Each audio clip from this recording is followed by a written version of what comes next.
Have you ever wondered what it takes to shape the future of an empire? Commodus, the son of Marcus Aurelius, was destined for greatness, but carried the weight of immense expectations from a young age. Want to uncover more captivating stories from ancient history? Subscribe now and learn more about the life of Marcus Aurelius. Commodus, born on August 31st, 161 AD, was the youngest surviving son of Marcus Aurelius and Faustina the Younger. From an early age, he was groomed for leadership, destined to carry on the legacy of the Roman Empire. In 166 AD, Lucius Verus, Marcus Aurelius's co-emperor, requested that Commodus and his brother Annius Verus be given the title of Caesar, officially marking them as heirs to the imperial throne. This symbolic gesture not only recognized them as potential successors, but also incorporated them into the imperial lineage. The formal designation coincided with a grand triumph held to celebrate Rome's victories in the Parthian War. Both Commodus and Annius Verus participated in the procession, a public acknowledgement of their roles as heirs to the empire. In 166 AD, when Commodus was about 5 years old, he was given the title Princeps Iuventutis. Marcus Aurelius granted Commodus this title to confirm his status as heir to the Roman emperorship. This was done after the triumph celebrated for the victory in the Parthian War. In 172 AD, Commodus was given the title Germanicus. This emphasized his connection with the military successes of Marcus Aurelius and strengthened his image as a future leader. Commodus was about 11 years old at the time. This title was awarded after Marcus Aurelius's victory over the Marcomanni, a Germanic tribe, during the Marcomannic Wars.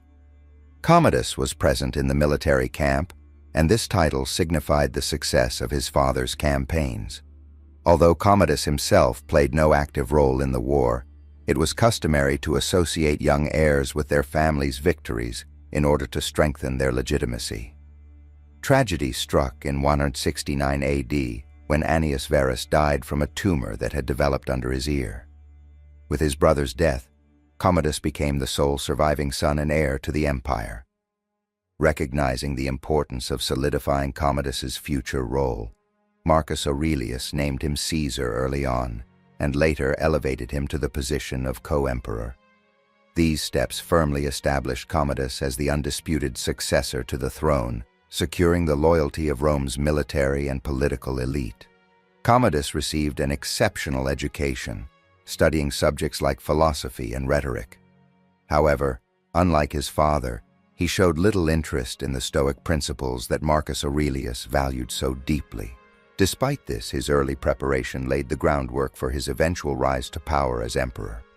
In Athens, Marcus Aurelius and Commodus were both initiated into the Eleusinian mysteries.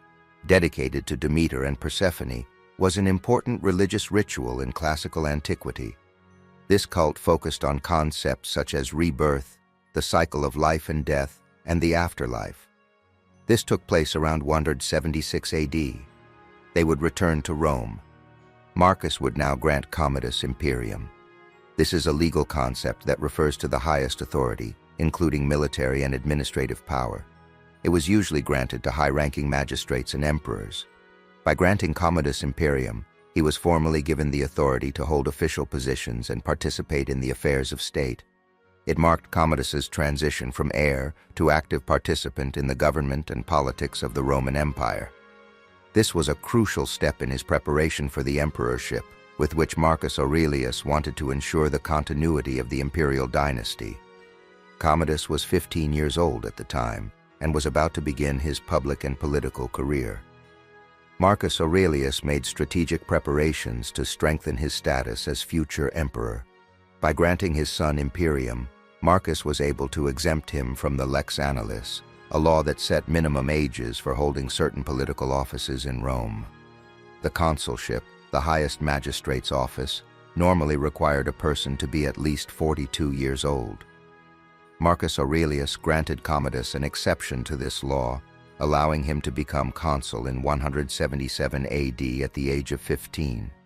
This made Commodus the youngest consul in Roman history. He was made co-emperor with his father, Marcus Aurelius. There were several reasons for this decision, both political and personal. Marcus Aurelius wanted to ensure the continuity of the Antonine dynasty. He was the first Roman emperor in over a century to have a biological son who could succeed him.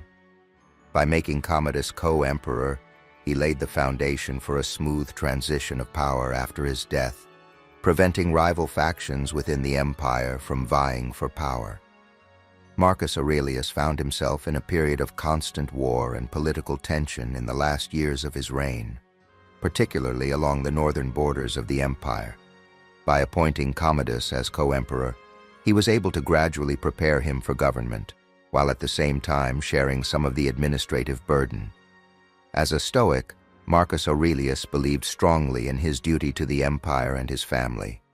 It is possible that, despite possible doubts about Commodus's character, he believed it was his responsibility to educate and prepare his son for the emperorship, rather than handing over power to a foreigner or general. Although these steps were intended to prepare Commodus for the emperorship, he proved to be a controversial and often inefficient ruler, in stark contrast to the image Marcus Aurelius tried to project. Commodus became sole ruler after the death of Marcus Aurelius in 180 AD. Unlike his father, who was known for his wisdom and devotion to the empire, Commodus was known for his egotism, love of extravagance, and lack of interest in government. He broke with his father's policies and quickly made peace with hostile tribes on the northern frontiers, which earned him criticism but spared the army from fatigue. Commodus left much of the day-to-day affairs of government to his advisors, which led to corruption and abuse of power by the imperial court. Much of what we know about Commodus comes from ancient historians such as Cassius Dio and Herodian, who generally portray him in a negative light. Although no personality disorder has ever been diagnosed, his behavior and rules suggest some possible psychological characteristics that might indicate a disorder. Here are some aspects of Commodus's behavior and how they can be interpreted. Commodus had an extreme obsession with himself. He had himself portrayed as Hercules, renamed Rome after himself, Colonia Commodiana, and renamed the months of the year after his own name. This suggests an inflated sense of self-importance, a hallmark of narcissistic personality disorder.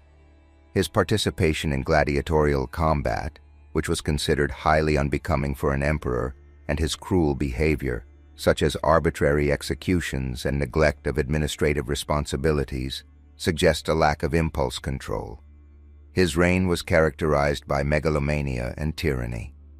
He persecuted and executed political opponents and members of the Senate, leading to widespread fear and discontent.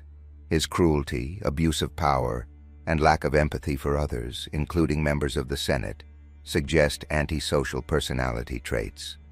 Commodus's belief that he was a divine figure and his attempts to present himself as a living god suggest delusions of grandeur, which are common in severe psychological disorders. Although Commodus displayed clear behavioral traits that could indicate a personality disorder, such as narcissism, paranoia, or antisocial traits, it is impossible to say for sure. His behavior may also have been the result of a combination of power, youthful inexperience, poor guidance, and the enormous pressures of the Roman Empire. During Commodus's reign, 180–192 AD, several attempts were made to assassinate him. These plots reflected the dissatisfaction within the Roman elite, the army, and even his inner circle with his tyrannical and eccentric behavior. Here are some of the most important assassination attempts. First, the plot by his older sister Lucilla in 182 AD. She feared for her own safety and was unhappy with his unpredictable and violent behavior. A conspirator attempted to assassinate Commodus at a public event by attacking him with a dagger, but the attack failed. Lucilla and the other conspirators were captured and executed. This incident made Commodus even more paranoid and led to more cruelty toward his opponents. Next, the Senate plot. During his reign, discontent grew among the senators over Commodus's autocratic rule, contempt for the Senate, and extravagance. There were probably several informal attempts or plans within the Senate to remove him, but few were carried out. Fear of retribution by Commodus deterred many from taking action. As a result, Commodus' brutality increased. With more arbitrary executions of senators, he suspected of conspiracy. Towards the end of his reign, Commodus had become so violent and unpredictable that even his closest confidants turned against him. His mistress, Marcia, his steward, Eclectus, and his personal physician, Narcissus, plotted to assassinate him. In December 192, they first attempted to poison him, but Commodus vomited the poison. They then sent Narcissus, a gladiator, and Commodus's personal trainer, to strangle him in his bath. The attempt was successful, and Commodus died on December 31st, 192 AD. This ended his reign and marked the beginning of a period of political instability. After his death, his name and legacy were condemned by the Senate, damnatio memoriae, although later emperors restored his name. Commodus is often seen as an incompetent and extravagant leader whose reign marked the transition from the 5 good emperors to an age of chaos. His reign is considered by many to mark the beginning of the gradual decline of the Roman Empire. Thank you for watching and exploring the life of Commodus with us. What do you think were the main factors behind Commodus's controversial reign? Was it his character, his upbringing, or the pressures of ruling an empire? Let us know what you think in the comments below. Don't forget to like and subscribe for more fascinating stories from ancient history.